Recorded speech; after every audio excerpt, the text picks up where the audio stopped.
Hey friends, welcome back to the channel. If you are seeing me for the first time, my name is Sharlene Gumbo. Channel I talk about managing your personal finances and I share my experiences living in London as someone who is from Zimbabwe and having lived in the UK for just over a year now. And last but not least, I plan on sharing things to do with any self-development, things that I may be doing in my life. Today's video, I decided that maybe I should go down memory lane and talk about the journey from high school up until the point when I qualified as a chartered accountant. The video is meant to give insight who may be considering the chartered accountancy as a career path on what the journey was like, and maybe you're still in high school or maybe you're in uni, and whatever journey or whatever part of the journey you are still on what the process has been like in my situation. So without further ado, let's get right into the video.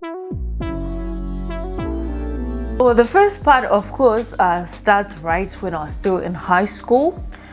Generally, if you are from an African home where you are raised from a middle-class family, and there are very few careers that you can do: become an accountant, become a doctor, become an engineer, become a lawyer. I knew I could not become a doctor because I didn't like sciences and I hated the sight of blood, so that could never be me. And when I looked at doing engineering, I knew that my mathematics was not strong, so I would not be able to manage doing that degree. When I looked at doing law, I knew that I could not study for so long and quote paragraphs and be able to recall and remember things so fast. And accounting was somehow the last option left.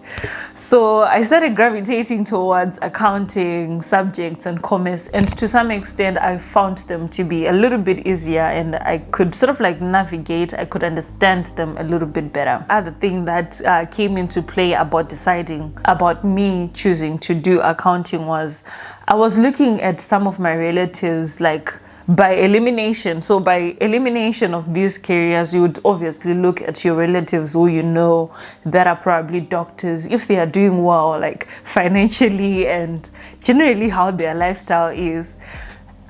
For me, I didn't have that many people that were very, very, very close for me to like fully mirror their lives. So I had a chartered accountant uncle, and uncle was a chartered accountant, and he could afford to go on holidays in Europe, and I felt like that was pretty cool. And at the time when I was still in high school, affording a holiday in Europe, to me it felt like it was a big deal, like it was something major because we could barely afford to go on holiday to Victoria Falls, which was in the country. So if I was to be able to afford to go on a holiday in Europe, that felt like I would have made life at that time. When it came to now deciding the subjects that I was going to do whilst I was still in high school, I wanted to do accounting, of course, and I was going to do business studies. The other subjects that I wanted to do was geography. And then my dad was like, no, you're not going to be mixing commerce subjects and geography. You are going to be doing mathematics. And to be honest, I was not happy about it. And my dad had to call my uncle who worked at a university, like who worked at like the admissions office and stuff, to come and explain to me why it was so important for me to do mathematics and have it on my transcript so that it could boost my chances of being admitted into getting an accounting degree. So they did that, and then I was like, okay, it's fine, I'll just go and do maths. And then they were like, no, it's fine, just don't worry too much about it, just try and do your best. Whatever symbol you get, it's still fine, like you'll be okay. All you need to do is have accounting and a commerce subject, but also have maths. It just somehow goes a long way. I'm not sure what grading process happens, but it was just something I was told that I need. The results came. I did okay. Of course, I passed the core commerce subject. The mathematics symbol was just one of those. I'm not going to say what math symbol I got. To this day, my brother teases me about the math symbols that I got for pure mathematics. And to be honest, I couldn't be bothered because you really do not need mathematics for you to become an accountant. In 2013, that's when I started my uni. I started my uni around March in 2013. I did not really like stay at home because I knew that my chances of getting a place at some of like the big universities that were in the country were a little bit slim because I didn't get like the full 15 points. And there's this perception in my country that if someone did not really go to like one of the top universities, it may affect their chances of getting a good job. To be honest, I feel like that's very wrong advice. Take it with a pinch of salt. Wherever you land yourself, whichever university your parents can afford and you end up being there, as long as you work hard in getting good grades, because you mostly use your grades when you are looking for a job. Personally, the university that I went to is not even the top university in my country. I studied at MSU, which some people look down upon, and I don't know. I think it's a good university in my view. I am really proud to have been someone who studied at Midland State University, a honors degree. And whilst I was still at uni, so in my country, what they will do is in the third year you need to do like an internship. So they call it attachment. So I then started looking for a place to do my attachment whilst I was like in the second semester. That's when I started looking for a place to do my attachment. By the grace of God, I got a place just after we had finished our exams for second year, and I started working at a medical insurance company in Zimbabwe. And the salary was decent. It was, of course, I was just doing like the whole accounts clerk, small jobs like data capturing and stuff, and it was nothing really complex about the job, but I was excited to have a job, and it was really a new and different experience.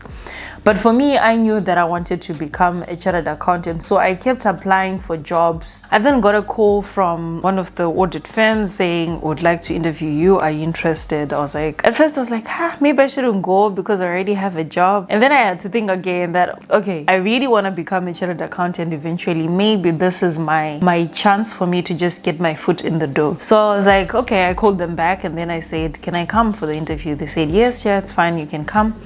And so I was given the date of the interview and the place and stuff, and I went to the interview. Now what was funny was I needed to like find an excuse at the current job where I was working for me to be able to go and have the interview, because the interview was for the whole day. And if you're an intern, like it's a little bit difficult for you to say, I'm not going to come to work, like get an annual leave for one day. Like it was such a big thing. So I remember I had to actually like lie and say that I'm sick, I'm not feeling well, I have a running tummy, so I really can't come to work. And so my supervisor says, okay, it's fine, it's okay. Like make sure do you until you're fine, then you can come back to work. So I then went to KPMG for me to now get the interview done. It was like the whole day we're doing the interview. So at first we did some psychometric test exams that we wrote.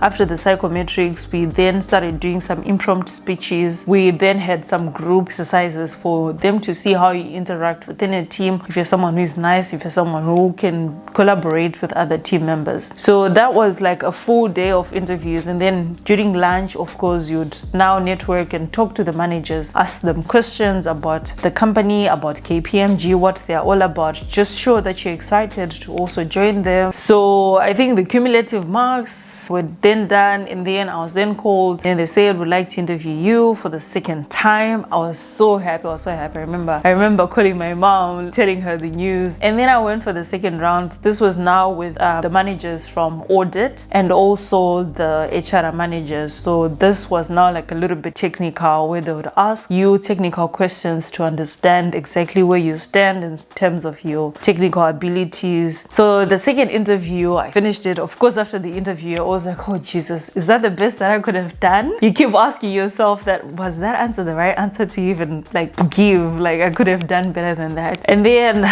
lucky enough, I then got called again for the third interview. They say, want to interview you, you'll be having an interview with the partner. That interview was like the most chilled interview they'll try and make you relax, you know, like get to know you a little bit more, and for them to be able to see how you'd fit in the company, for them to be able to also judge your enthusiasm on how much you want it, how much you really want to become a chartered accountant, that sort of thing.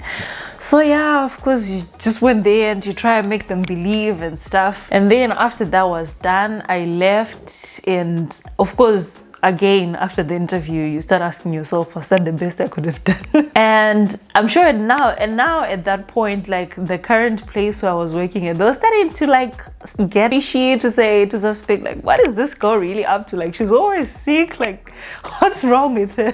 The rumors were now people just start talking about you in the office, you know, when you just start taking sick leave, which is unending. And so they then called me, they said, we're giving you an offer if you can start as soon as possible. Then I was like, oh god, this is amazing, thank you so much. I would really love that, but I need to call my university. Since I was already at a place where I was doing another internship, I needed to have the process done like the correct way. So I called my chairman from uni, and then they sent me one of the lecturers who came in to thank the company where I was currently working, say Sharlene is now going to move on to another company. She has found an opportunity that's more aligned to what she wants to do after the degree, so we like to thank you, and we need her to move and stuff, so that there wouldn't be like bad blood, that sort of thing. So they helped me to leave that place and also settle in at the new company where I was now going to work. I feel like I should do like a whole full video of my experiences, like working at a Big Four and